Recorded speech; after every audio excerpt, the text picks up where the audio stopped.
The flash of cameras outside the coffee shop hit Kevin Kelly like a physical force as he pushed through the door, balancing a paper cup in one hand and his daughter's tiny fingers in the other. He'd only stopped for a quick caffeine fix before heading to his second job, but the sudden commotion outside made him freeze. In the center of the paparazzi storm stood a woman with sunglasses too large for her face, looking cornered and increasingly desperate. "Daddy, why are those people being so mean?" 6-year-old Emma tugged at his worn jacket sleeve, her brow furrowed with concern. Kevin saw the panic in the woman's posture even through her designer clothes. Without thinking, he pulled Emma close and moved toward the chaos, instinctively positioning himself between the woman and the shouting photographers. "Hey, back off, all of you," he barked with the authoritative tone he'd perfected during his construction job. "There's a child here." The photographers hesitated just long enough for Kevin to lean toward the woman. "Follow us," he whispered. "Act like you know us." The woman's perfectly glossed lips parted in surprise, but when Emma reached for her hand, she took it without hesitation. "Uncle Rick's shop is just around the corner," Kevin said loudly enough for the paparazzi to hear, steering them toward the back alley he knew led to the employee parking lot of the hardware store. Once they turned the corner, Kevin quickened their pace. "My truck's parked back here. We can drive you somewhere safe." The woman finally removed her sunglasses, revealing striking blue eyes rimmed with expensive mascara. "Thank you," she breathed. "I'm Brooke Harrington." Kevin almost stumbled. Everyone in America knew Brooke Harrington, tech mogul and founder of Harrington Apps, the software company valued at billions. Her face regularly graced magazine covers and business journals. "Kevin Kelly," he replied, trying to hide his shock. "And this is Emma." "You're pretty," Emma stated matter-of-factly, still holding Brooke's hand. "Are those bad people chasing you?" Brooke's tense expression softened as she looked at Emma. "Something like that, sweetie. Thank you both for helping me." Kevin unlocked his aged pickup truck, embarrassment flooding him as Brooke eyed the duct tape holding the passenger seat together. "It's not much, but it runs," he mumbled, helping Emma into her booster seat. "It's perfect," Brooke said, climbing in and pulling the door shut just as the first photographer rounded the corner. Kevin started the engine, wincing at the loud rattle. "Where can I take you?" "Just away from here, please." For the first time, vulnerability cracked through Brooke's polished exterior. As they pulled onto the main street, Kevin glanced at the clock on the dashboard and felt his stomach sink. "I need to drop Emma at my sister's before my shift at the warehouse," he explained, hating how it highlighted the chaos of his life. "I can take you somewhere after that." "You have 2 jobs?" Brooke asked. "3, actually. Construction during the day, warehouse evenings, and I drive rideshare on weekends." Kevin kept his eyes on the road, not wanting to see the pity in her face. "Daddy's the hardest worker in the whole wide world," Emma declared proudly from the back seat. "He's saving up so we can get a house with a yard for a puppy." Kevin felt his cheeks warm. "That's the plan, pumpkin. Someday." Brooke was quiet for a moment. "Would it be too much trouble if I came with you to your sister's? Those photographers know my car and all my usual hideouts." "I just need a few hours until my security team can arrange something." Kevin hesitated. His world and Brooke's couldn't be more different, but Emma was already chattering excitedly about showing Brooke her cousin's toys, and he couldn't bring himself to say no. "Sure," he finally said. "My sister won't mind." 30 minutes later, they were sitting in his sister Lisa's modest living room. Emma had dragged Brooke off to see the dollhouse while Kevin quickly explained the situation. "You brought Brooke Harrington to my house," Lisa whispered, peeking around the doorframe. "The Brooke Harrington, Kevin, her net worth is probably more than our entire neighborhood combined." "She needed help," Kevin said simply. "What was I supposed to do?" Lisa shook her head. "Only you would rescue a billionaire and then have to rush off to a minimum wage job." Her expression softened. "Go on, we'll be fine here."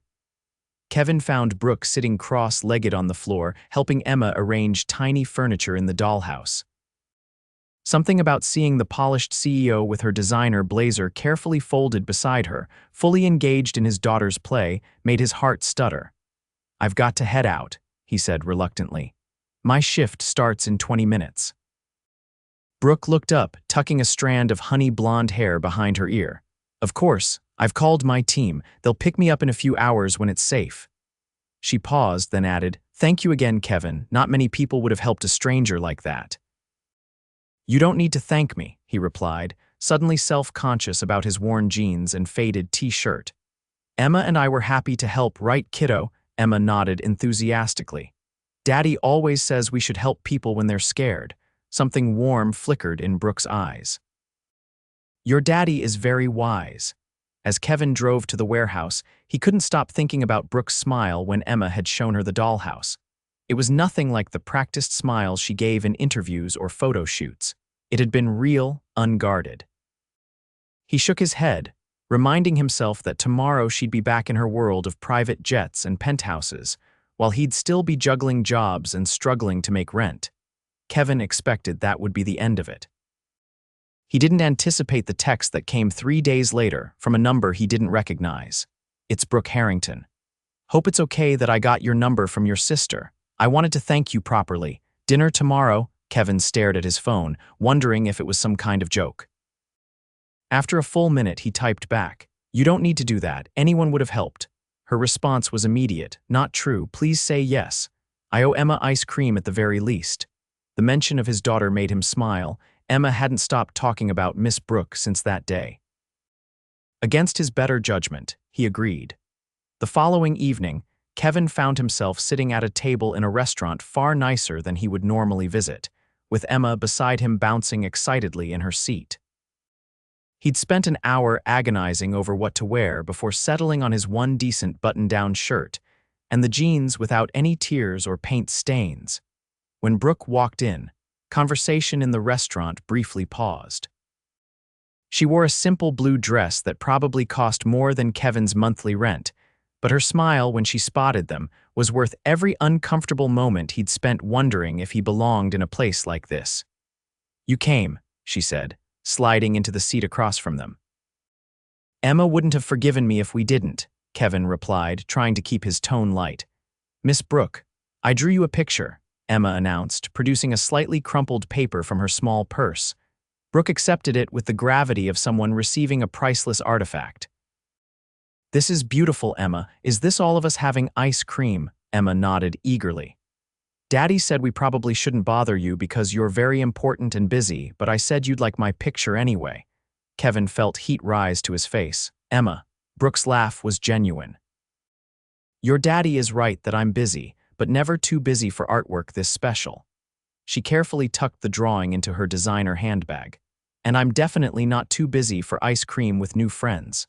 Throughout dinner, Kevin was surprised by how easily conversation flowed. Brooke asked Emma questions about school and listened attentively to her answers. She told them funny stories about her travels that had Emma giggling uncontrollably. And when she asked Kevin about his work, she seemed genuinely interested, not just making polite conversation. "3 jobs must be exhausting," she commented as they shared dessert. Kevin shrugged. "It's what I need to do right now. Emma's worth it." "What would you do if you didn't have to work so much?" The question caught him off guard. "Honestly, I'd go back to school. I was studying architecture before Emma's mom left, had to drop out to work full-time." "You'd be an amazing architect, Daddy," Emma declared with absolute certainty.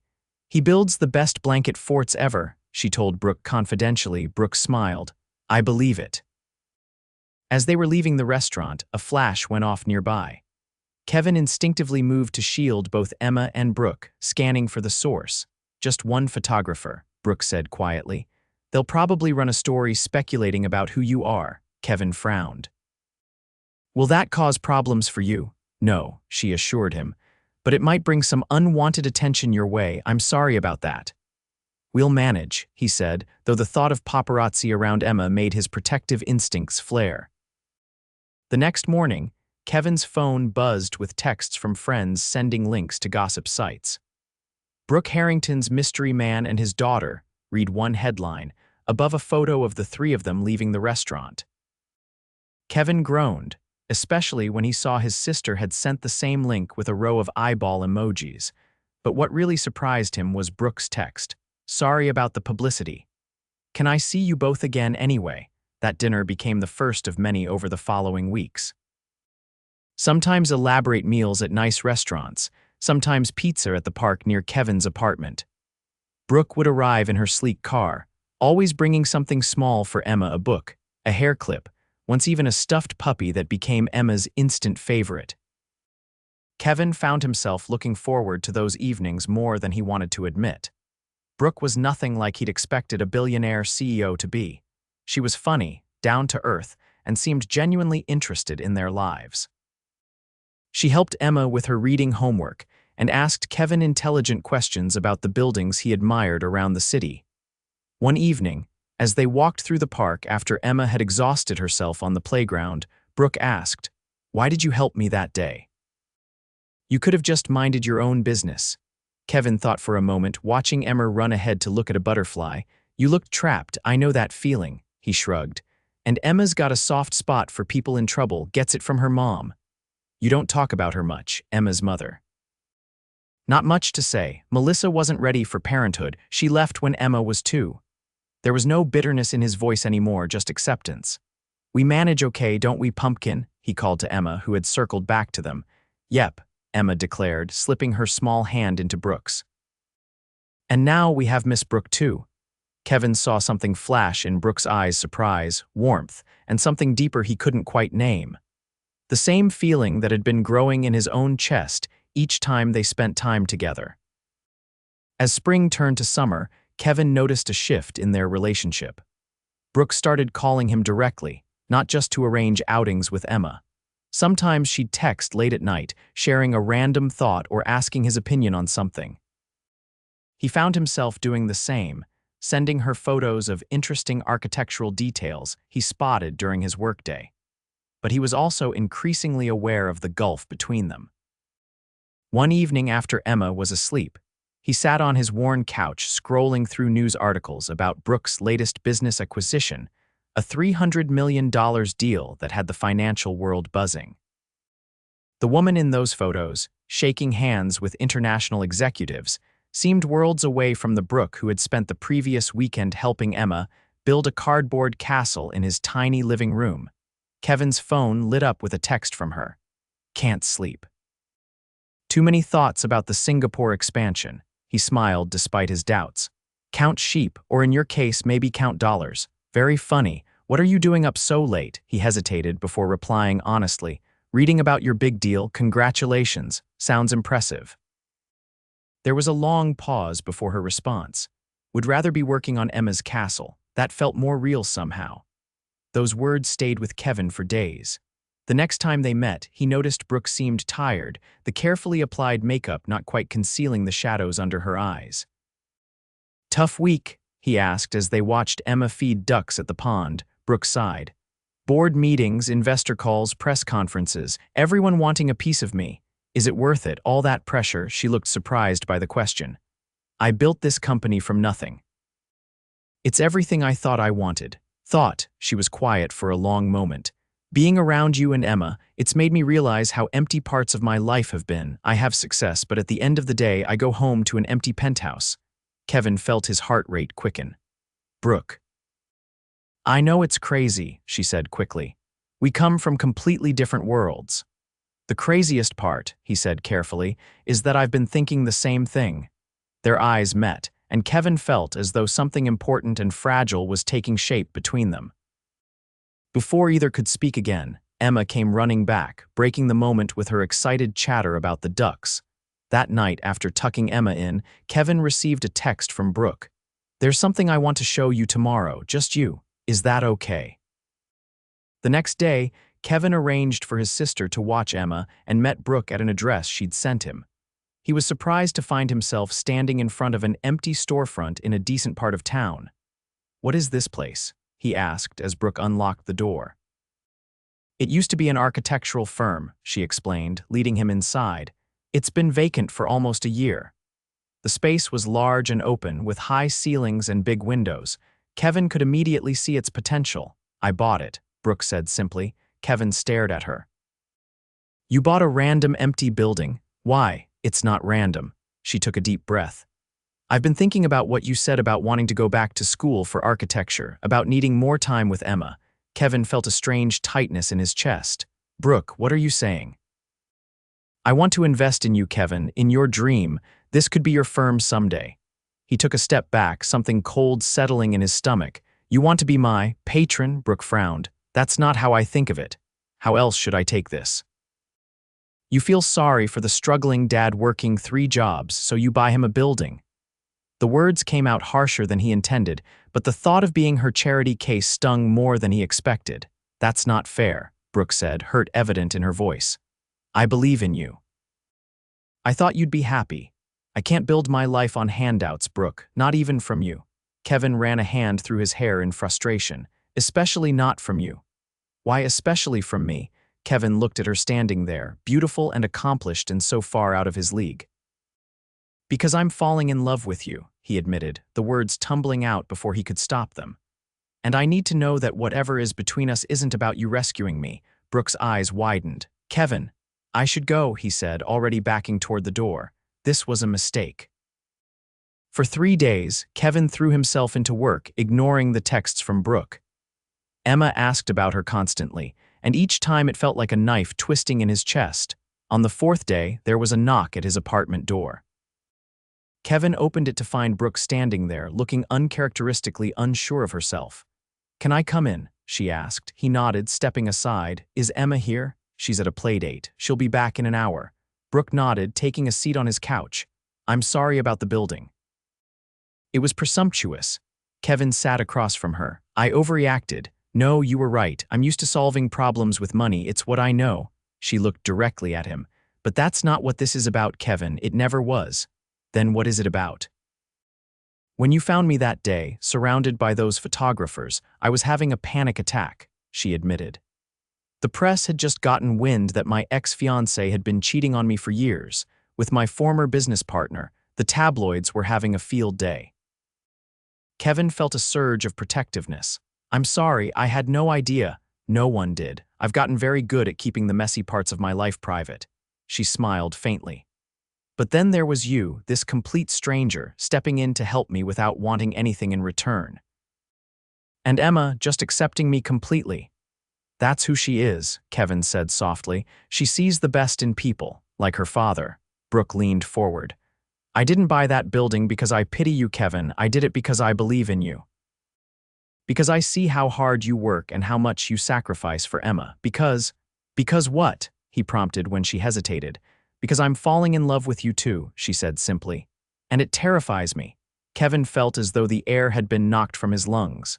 It scares me too. Our lives are so different. Are they really? Brooke asked. We both work too much. We both have trust issues. We're both scared of being hurt again. You forgot the part where you're a billionaire and I'm barely making rent, Kevin said, but there was no bite to his words. Money is just money, Kevin. It can't make me happy. These past few months with you and Emma, that's what makes me happy. Kevin moved to sit beside her on the couch. So what do we do now? I don't know, she admitted, but I do know I don't want to lose you, either of you. Slowly, Kevin reached for her hand. Then let's figure it out, together. When Emma returned from her playdate and found Brooke in their apartment, her squeal of delight said everything about how right this felt, despite all the complications. Over the following weeks, they carefully navigated their new relationship. Kevin insisted on paying his own way when possible, and Brooke respected his independence. When she offered to help with Emma's education fund, they had a long, honest conversation about boundaries and expectations. Gradually, Kevin began to see that Brooke's wealth wasn't what defined her. It was her kindness, her intelligence, her unexpected silly streak that made Emma collapse in giggles. And Brooke came to understand that Kevin's pride wasn't stubbornness, it was the backbone that had kept him standing through years of struggle. 6 months after they met, Brooke invited Kevin and Emma to her penthouse for the first time. Kevin had been reluctant to enter her world, but Emma's excitement at riding in the private elevator to the top floor was infectious. "This is where you live," Emma gasped, running from window to take in the spectacular views of the city. "It's just a place," Brooke said, watching Kevin's face as he took in the sleek, expensive furnishings. "It's never really felt like home." Later that evening, after Emma had fallen asleep in one of the guest rooms, Kevin found Brooke standing on the balcony, looking out at the city lights. "Penny, for your thoughts," he asked, joining her. "I was thinking about that first day, how different my life would be if you hadn't been in that coffee shop." She turned to face him. "Emma asked me something interesting today. She wanted to know if I was going to be her new mommy." Kevin felt his heart skip. "What did you tell her?" "That it was something I needed to talk to her daddy about first." Brooke's eyes were questioning, vulnerable. "Is it something we should talk about, Kevin?" He took her hands in his. "I never expected to find someone like you. Never thought I'd trust anyone enough to let them into our lives the way you've come into mine and Emma's." "But no buts," he said simply. "I love you, Brooke. Emma loves you. We're better with you in our lives, even with all the complications. The media attention, the different backgrounds, all of it." Kevin smiled. "Those things don't matter. What matters is that when I picture our future, you're in it." Tears shimmered in Brooke's eyes. "I want that too, more than anything." 1 year to the day after Kevin had helped Brooke escape the paparazzi, they stood together in the backyard of their new home, a compromise between his practicality and her resources. Not too extravagant, but with plenty of room for Emma and the puppy she'd been promised. Friends and family gathered to celebrate not just their engagement, but the opening of Kevin's new architectural firm funded by a small business loan, with Brooke as a silent partner rather than a benefactor. As Emma ran across the lawn with her new puppy, Brooke leaned into Kevin's side. "Happy."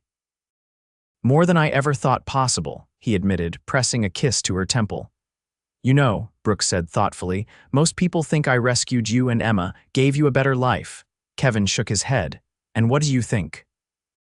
"I think you rescued me from a life that looked perfect on paper, but was missing everything that really matters." She looked up at him with eyes full of love. "You taught me what family feels like." Emma came running back to them, cheeks flushed with excitement. "Daddy, Brooke, look what Lucky can do." As they watched Emma demonstrate her puppy's newest trick, Kevin felt a profound sense of contentment wash over him. The path that had brought them here had been unexpected, complicated by their different worlds. But standing in this yard, with the woman he loved beside him and his daughter laughing in the sunshine, Kevin knew they had created something remarkable together, a family built not on wealth or circumstance, but on love that had seen past all barriers. Later that night, after the guests had gone and Emma was asleep upstairs, Kevin and Brooke swayed together on the back porch, no music playing except the rhythm of their hearts. "Thank you," Brooke whispered against his shoulder. "For what?" "For helping a stranger that day. For showing me what really matters, for loving me for who I am, not what I own." Kevin tilted her face up to his. "Thank you for seeing me, really seeing me." As their lips met under the vast canopy of stars, both knew that the greatest fortune wasn't measured in bank accounts or business empires, but in moments like these where love had found its way past all differences, creating a home where both their hearts could finally rest.